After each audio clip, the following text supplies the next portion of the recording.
अस्सलाम वालेकुम स्टूडेंट, कैसे हैं? ठीक है आप सब। अच्छा, आज हमारा लेक्चर 2 है। इससे पहले हमने लेक्चर 1 लिया था। उसमें हमारे पास क्या टॉपिक था कि कंप्यूटर क्या होते हैं, उसके क्या कंपोनेंट्स हैं। तो वहाँ पे हमने डिफरेंट कंपोनेंट डिस्कस किए थे, हार्डवेयर को, सॉफ्टवेयर को, इनपुट डिवाइसेस को, आउटपुट डिवाइसेस को, स्टोरेज डिवाइसेस को। इसी चीज़ को लेते हुए आज हमारे पास लेक्चर 2 है। यहाँ पे हमारे पास है history of computer and characteristics of computer. सबसे पहले मैं जो है वो फीचर ऑफ कंप्यूटर या कैरेक्टरिस्टिक्स ऑफ कंप्यूटर डिस्कस करती हूँ। सबसे पहले हमारे पास जो फीचर है कंप्यूटर का या कैरेक्टरिस्टिक्स है वो पहला क्या है, स्पीड है। अच्छा, स्पीड क्या होती है? स्पीड हमारे पास होता है डाटा ट्रांसफर रेट। हमारे पास जो डाटा ट्रांसफर होता है वो HZ में होता है, हर्ट्ज कहते हैं, किलोबाइट्स होते हैं, मेगाबाइट्स होती हैं, SZ होते हैं डाटा को ट्रांसफर करने के लिए।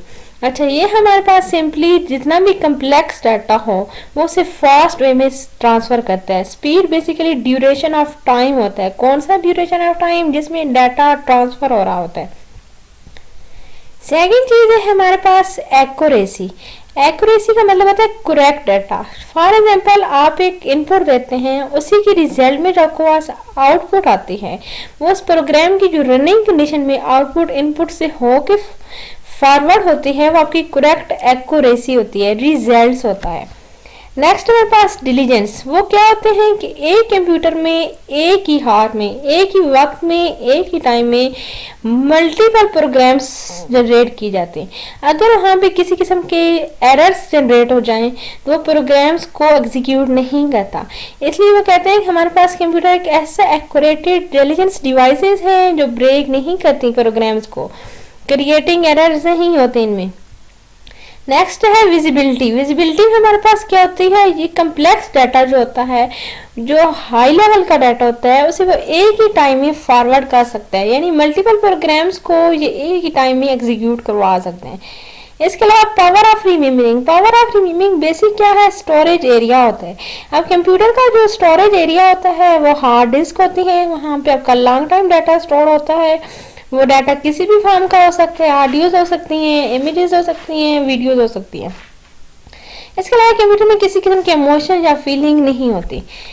इसके बाद हम जाएंगे हिस्ट्री की तरफ। हमारे पास हिस्ट्री क्या है कि कंप्यूटर एक मदर ऑफ इंफॉर्मेशन है। एक मदर ऑफ इन्वेंशन होने के साथ साथ हमारी एक लेटेस्ट टेक्नोलॉजी है। कैसी लेटेस्ट टेक्नोलॉजी है कि जो आपका डिस्टेंस एजुकेशन है या डिस्टेंस लेवल की प्रोग्रेस है वो मिनटों सेकंडों का काम ट्रांसफर कर रहा है। वो किसकी हेल्प से हो रहा है? कंप्यूटर से, इलेक्ट्रॉनिक डिवाइस से। इसी मदर ऑफ इन्वेंशन जानते हुए आज हम डिस्कस करेंगे कि हमारे पास डिफरेंट कैटेगरीज में, डिफरेंट ईयर में डिफरेंट कंप्यूटर अवेलेबल हुए थे। ये स्ट्रक्चर में आप चेक कर रहे हैं कि हमारे पास डेस्कटॉप कंप्यूटर पड़े हैं, टैबलेट पड़े हैं, लैपटॉप्स पड़े हैं, CRTs पड़े हैं। अब मैं सबसे पहले इस हर इन्वेंशन को सेपरेट डिस्कस करूंगी। पहले हमारे पास सबसे पहले जो कंप्यूटर एस्टेब्लिश हुए थे वो अबेकस कंप्यूटर थे। अब अबेकस कंप्यूटर किस टाइप के कंप्यूटर के थे? ये डेवलप हुए थे 600 सेंचुरी में। किस में डेवलप हुए थे? 600 सेंचुरी में। अच्छा, अब ये क्या वर्किंग परफॉर्म करते थे? ये ओनली एडिशन एंड सब्ट्रैक्शन। ये मैथमेटिकली टाइप के अबेकस कंप्यूटर से ये ओनली मैथमेटिशियन वास कम करते थे, लाइक या ऐड करते थे या सब्ट्रैक्ट करते थे। अच्छा, ये वुडन बीड्स भी डिपेंड होते थे। वुडन बीड्स, अब मैं इसकी स्ट्रक्चर में आपको दिखाती हूँ कि वो किस टाइप्स की होती हैं, और उन्हीं बीड्स के हेल्प से ये डाटा को कैलकुलेट करता था। ये देखिए हमारे पास ये डिफरेंट वुडन बीड्स लगी हुई हैं। इन बीड्स को फॉलो करते हुए दो मैथमेटिकली फंक्शन परफॉर्म करेगा। वो दो कौन से फंक्शन होंगे? एडिशन का होगा और सब्ट्रैक्शन का होगा। इसी चीज को अबेकस के बाद वाला जो हमारे पास कंप्यूटर आया था वो नेफियर कंप्यूटर था। नेफियर बोर्न कंप्यूटर वो वाला कंप्यूटर था जो 17वीं सेंचुरी में एस्टेब्लिश हुआ था। अच्छा, अब ये कंप्यूटर क्या वर्क परफॉर्म करता था? इसमें मल्टीप्लेक्शंस कैलकुलेटर से, यानी ओनली मल्टीप्लेक्शंस वर्क होता था। इसमें किसी किस्म की एडिशन या सब्ट्रैक्शन नहीं होती थी। अब मैं आपको एग्जांपल में दिखाती हूँ स्ट्रक्चर में, पिक में, कि ये किस टाइप का नेफियर कंप्यूटर था। ये देखिएगा, ये हमारे पास एक पंच बोर्ड लगा हुआ है। इसमें इस बोर्ड पे ओनली क्या वर्किंग हो रही है? मल्टीप्लेक्शन की। ये देखिएगा, ये लेफ्ट टू राइट हर साइड से जा रहे हैं 1 to 9, इधर से टॉप बॉटम से भी ये 1 to 9 है। अब इसमें क्या हो रहा है, 0 को 0 से मल्टीप्लाई करके देखा गया, 1 को 0 से, 4 को 4 से, मीन हर किस्म की मल्टीप्लेक्शन हो रही है। सही है, 9 to 9 कर लें, 9 से 1 मल्टीप्लाई हो रहा है। टोटली इसमें क्या है, मल्टीप्लेक्शन है। इसमें किसी किस्म की एडिशन नहीं हो सकती, इसमें किसी किस्म की सब्ट्रैक्शन नहीं हो सकती, जबकि हमारे पास अबैकस कंप्यूटर में मल्टीप्लेक्शन नहीं हो सकती थी, एडिशन और सब्ट्रैक्शंस हो सकती थी। इन दोनों की इन्वेंशन आपस में अपोजिट है। अबैकस की जो इन्वेंशन थी वो डिवाइस ओनली बीट्स पे डिपेंड कर रही थी और एडिशन और सब्ट्रैक्शंस को यूज कर रही थी। नेफियर की जो है वो ओनली मल्टीप्लेक्शन को परफॉर्म कर रही है। अच्छा जी, नेक्स्ट हमारे पास चार्ल्स कंप्यूटर है। चार्ल्स कंप्यूटर क्या है, वो मैथमेटिकली कैलकुलेटर्स हैं। मैथमेटिकल कैलकुलेटर्स क्या है, ये एक इंजन के तौर पे काम करते हैं।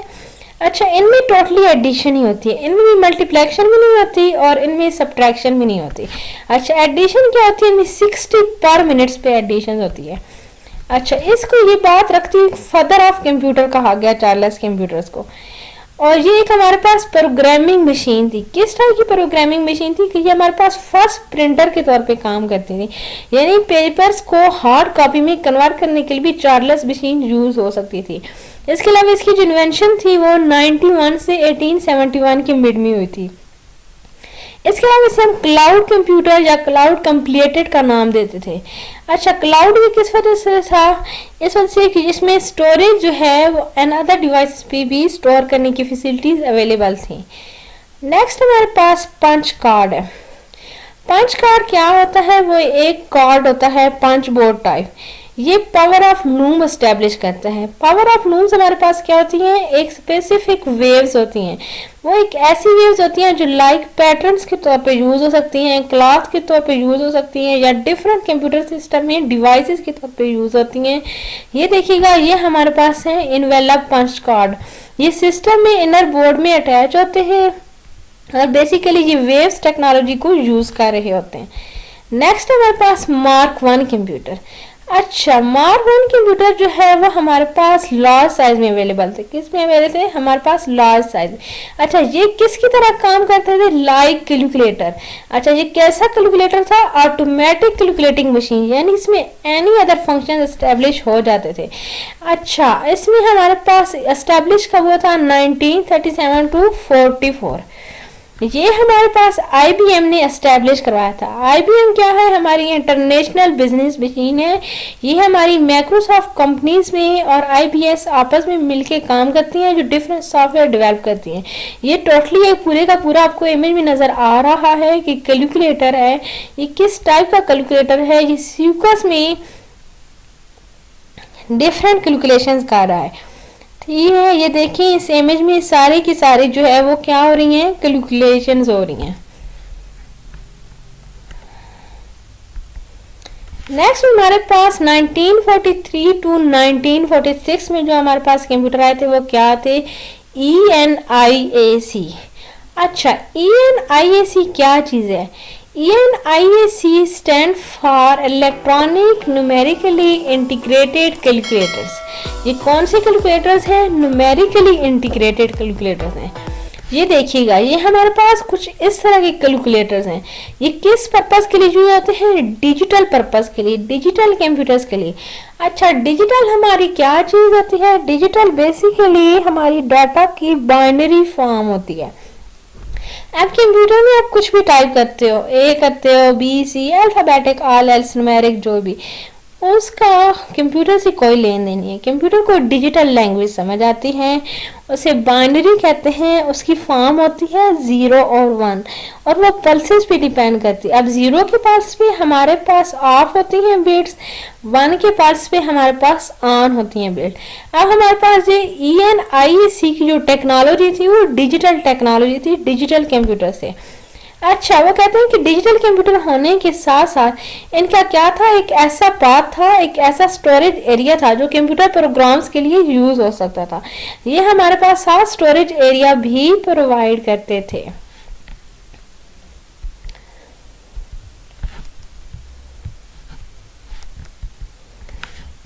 अच्छा, इसमें हमारे पास क्या था, इसे फर्स्ट इलेक्ट्रॉनिक कंप्यूटर कहते हैं।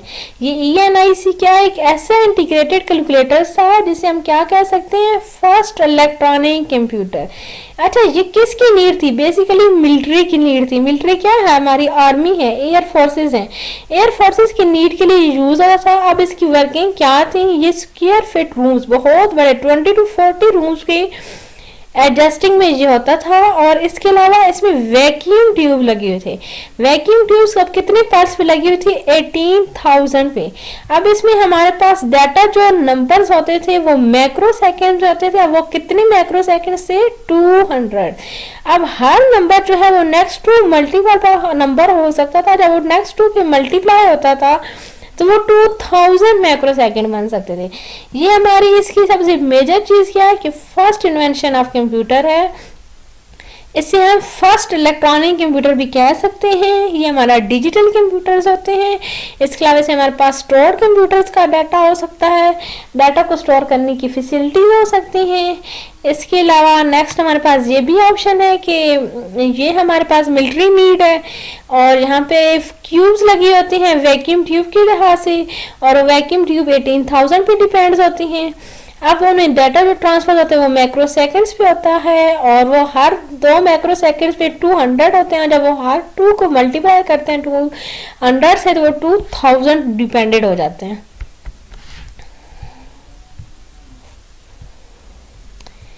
अच्छा, उसके बाद हमारे पास 1946 टू 52 में नई इन्वेंशन आई, EDVAC।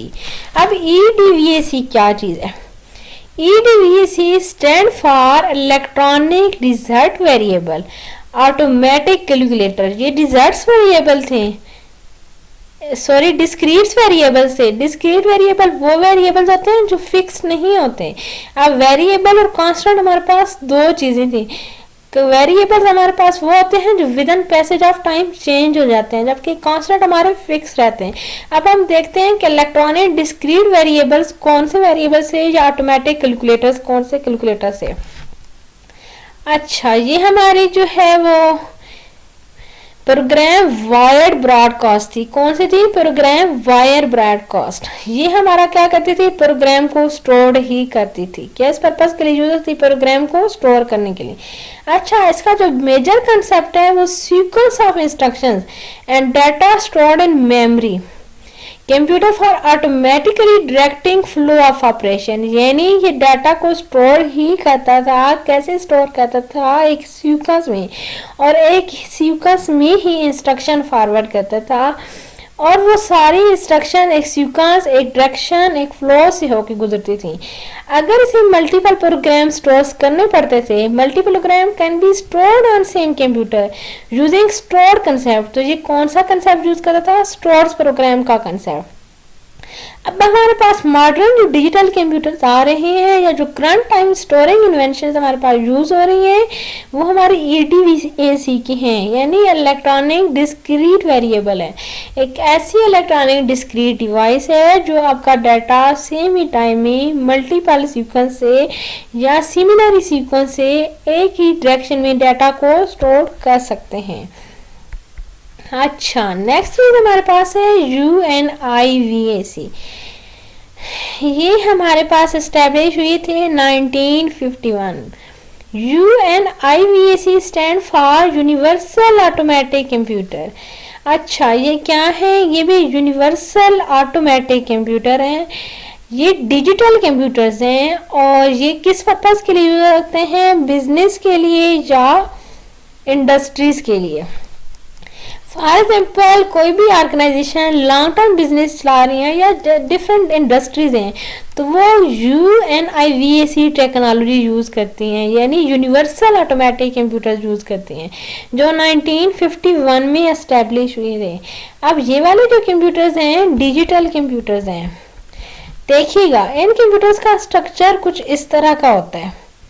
अच्छा, ये हमारे पास वैक्यूम ट्यूब पे ही डिपेंड्स होते हैं और इनमें 30 टोन्स लगी होती हैं और 18,000 वैक्यूम ट्यूब्स होती हैं। कितने हमारे पास इनमें टोन्स होते हैं, 30, और ये हाई वेटेड होता है। और इसके अलावा इसमें वैक्यूम्स होते हैं 18,000। अच्छा, ये थोड़ा कॉस्टली होता है, कॉस्टली ये $48,700 में है और इसका स्ट्रक्चर कुछ यूं है। इस सारी इन्वेंशन को सामने रखते हमारे पास जो लेटेस्ट कंप्यूटर्स यूज हो रहे हैं वो कमर्शियल कंप्यूटर्स हैं, मेडिकली कंप्यूटर्स हैं, जिन्हें IBM ने इस्टेब्लिश करवाया था, जो फॉर करंट टाइम कंप्यूटर्स हैं। लाइक ये टैबलेट्स हो सकते हैं, PCs हो सकते हैं। तो इस लेक्चर में हमारा जो बेसिक बात थी वो क्या थी कि हमारे पास कंप्यूटर की हिस्ट्री क्या है, कंप्यूटर हमारे पास स्टार्ट किस कैटेगरी से हुई है और कहाँ पे एंडिंग हुई है। देखिए, हमारे पास सबसे पहले अबेकस का कंप्यूटर आया जो क्या करता था, सिंपली एडिशन और सब्ट्रैक्शन। आज से डिफरेंट टेक्नोलॉजी आई, मिड में आपके पास चार्लिस कंप्यूटर आए, नेवियर कंप्यूटर आए, मार्क 1 कंप्यूटर आए, पंच कार्ड आए। सारी टेक्नोलॉजी जो है वो इस लेक्चर में डिस्कस हुई है। तो हर कैटेगरीज के कंप्यूटर के बाद एट द एंड हमारे पास जो कंप्यूटर यूज हो रहे हैं वो कमर्शियल कंप्यूटर्स हैं, जो बिजनेस को भी यूज करते हैं और IBM टेक्नोलॉजी उनमें होती है, इंडस्ट्रीज में यूज होते हैं और यही हमारी लेटेस्ट टेक्नोलॉजी है, इसी पे ही डिपेंडेंट है, क्योंकि ये हमारा फास्ट टेक्नोलॉजी का सिस्टम है। इसमें हमारे पास stored system, data transfer system, data accuracy, high speed होती है। बेस्ट टेक्नोलॉजी हमारी जो आजकल कंप्यूटर्स की हैं वो यही हैं, टैबलेट्स आ रहे हैं या जिनमें ये LCD मॉनिटर्स आ रहे हैं। तो ये हमारा जो टॉपिक है history of computer, final papers के लिहाज से काफ़ी इम्पोर्टेंट है। लास्ट 2 इयर्स ऑलमोस्ट जो है आपके पेपर्स में शॉर्ट क्वेश्चन में जो है ना अबेकस कंप्यूटर और नेवियर कंप्यूटर्स के क्वेश्चंस पूछे जा चुके हैं, इसलिए काइंडली इस लेक्चर को गौर से देखिएगा। इसके अलावा हमारा जो नेक्स्ट टॉपिक होगा वो होगा डिफरेंट कैटेगरीज ऑफ कंप्यूटर, जिसमें हम डिस्कस करेंगे कि कंप्यूटर की कौन कौन सी कैटेगरीज हैं, वो इंशाल्लाह नेक्स्ट चैप्टर में मैं आपको बताऊंगी। और थैंक्स अ लॉट। अल्लाह।